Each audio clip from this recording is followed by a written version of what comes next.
Hello everyone, and welcome back to the channel. Today we're delving into a chilling true crime story that shocked an entire continent. It's the tragic tale of Kimberly Oliveira, a young beauty queen whose promising life was brutally cut short. How did her dreams of fame and success lead to such a horrifying end? Let's unravel this heart-wrenching story. They say beauty is a gift, something to be admired and celebrated. But for some, beauty can attract darkness. Kimberly Oliveira was a striking young woman with a future as bright as her smile.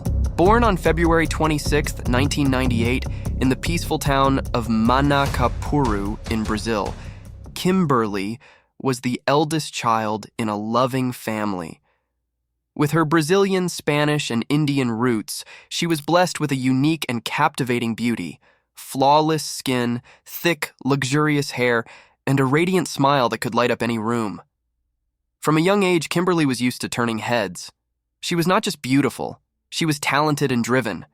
She excelled in school, participated in dance and gymnastics, and was a regular at local theater performances. Her love for the arts was matched only by her passion for modeling.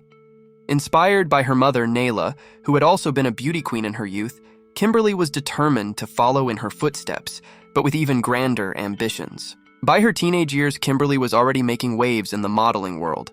She won several local beauty contests and was a strong contender for the title of Miss Amazonas in 2017. With dreams of competing in Miss Brazil, and perhaps even on the global stage at Miss World or Miss Universe, Kimberly was on the path to stardom. But fame, as alluring as it is, can come with dangerous consequences.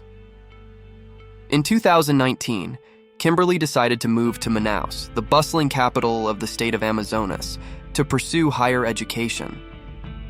She had her sights set on becoming a dentist, a decision that might seem surprising for someone with such a promising modeling career. But Kimberly was more than just a pretty face. She was intelligent, ambitious, and determined to have a career that could stand on its own, apart from the world of beauty pageants. Living in Manaus with her maternal uncle, Henry, Kimberly quickly adapted to city life. She balanced her studies with her modeling gigs, often participating in fashion shows, photo shoots, and advertising campaigns.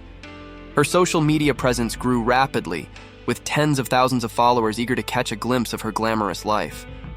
Yet, behind the glitz and the smiles, Kimberly was about to encounter a danger she never saw coming. Enter Rafael Rodriguez, a 31-year-old corporate lawyer who seemed to have it all: success, charm, and an intense obsession with Kimberly. Rafael had been silently stalking Kimberly's social media for over a year, carefully studying her every post, her every move. He knew where she went, who she spent time with, and what she liked. And then, one night in the fall of 2019, he decided to make his move. It was a typical night out for Kimberly and her friends, enjoying themselves at a popular nightclub in Manaus. As they were laughing and dancing, Rafael approached Kimberly, offering to buy her a drink. She politely declined, as she was used to such attention and knew how to handle it. But this was no ordinary admirer. Rafael had orchestrated this encounter, pretending it was a chance meeting, but in reality, he had been planning it for months. Kimberly had no idea that Rafael had been obsessively watching her online, following her every post. And now, in person, he was determined to win her over. After the failed attempt at the nightclub, Rafael didn't give up. Instead, he began bombarding her with private messages, liking and commenting on all her posts, and even going so far as to befriend her classmates, friends, and relatives on social media. He was relentless, and eventually, his persistence paid off. In March 2020, after months of relentless pursuit, Rafael finally caught Kimberly's attention. They began chatting, and soon they were spending more time together. To Kimberly, Rafael seemed like a charming and attentive man, albeit a bit older and more serious than the guys she usually dated. But what she didn't know was that this was all part of Rafael's calculated plan to win her over and make her his own. As their relationship progressed, Rafael's true nature began to emerge. He became increasingly possessive and controlling, monitoring Kimberly's every move. At first, Kimberly found it flattering. No one had ever cared so much about her. But soon, Rafael's behavior became suffocating. He He dictated which photos she could post on social media, decided when and where she could go out, and even who she could talk to. Kimberly's friends noticed the changes in her. She seemed more anxious, less vibrant. She confided in them about Raphael's controlling behavior, but breaking up with him wasn't easy. Kimberly knew how volatile he could be, and she was afraid of what he might do if she tried to leave him. But by May 2020, she had had enough. She wanted out. May 10th, 2020, was Mother's Day in Brazil, a day Kimberly usually spent with her mom. But with the COVID-19 pandemic raging, travel was restricted and she couldn't visit her family. Instead, she posted a heartfelt tribute to her mother on social media and planned to spend the evening with her best friend, Gabriella. But that day was different. Kimberly had made up her mind. She was going to break up with Raphael.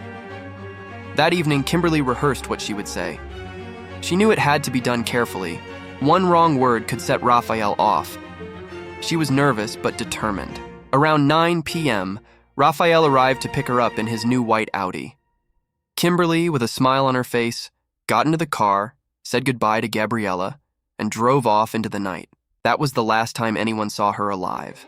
The next morning, Kimberly's uncle Henry woke up to an empty house. Kimberly hadn't returned, and that was unusual.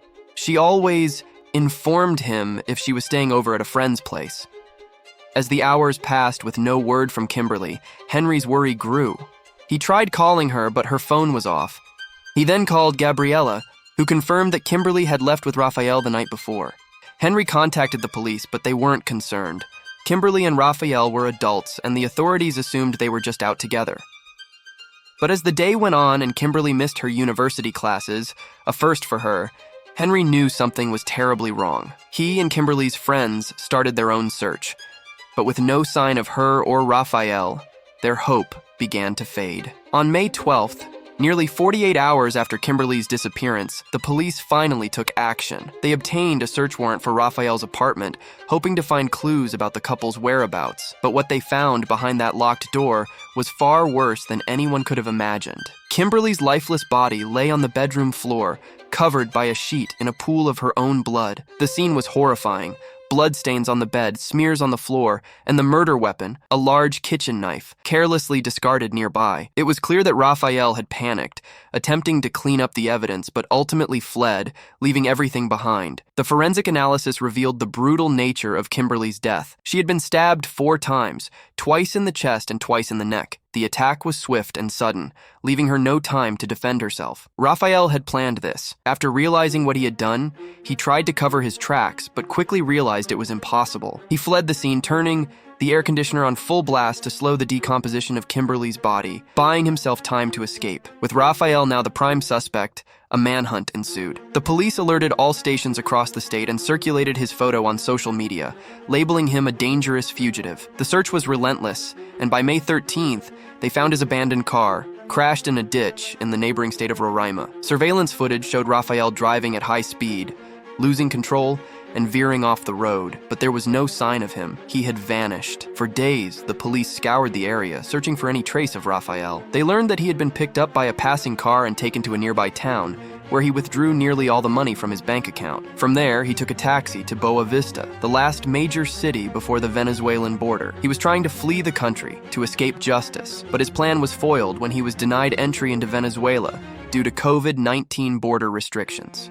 Desperate and on the run, Raphael hid in the dense forest near the border, waiting for his chance to cross. But the police were closing in. After days of searching, they found him hiding in a small, camouflaged hut deep in the woods. The arrest didn't go smoothly. Raphael had hired locals as bodyguards, paying them to protect him from the authorities. But when the police explained they were there to apprehend a dangerous criminal, the situation was diffused, and Raphael was taken into custody. In the end, Raphael received a shockingly lenient sentence, just 14 years, later reduced to 13. As if the tragedy couldn't get any worse, Kimberly's mother, who had been battling cancer, passed away just hours after the verdict was announced. The Oliveira family, once full of life and dreams, was shattered. This case is a chilling reminder of how quickly admiration can turn into obsession and how fragile life can be, even for those who seem to have it all. Thank you for watching. If you want to hear more stories like this, don't forget to subscribe. There are many more shocking tales ahead.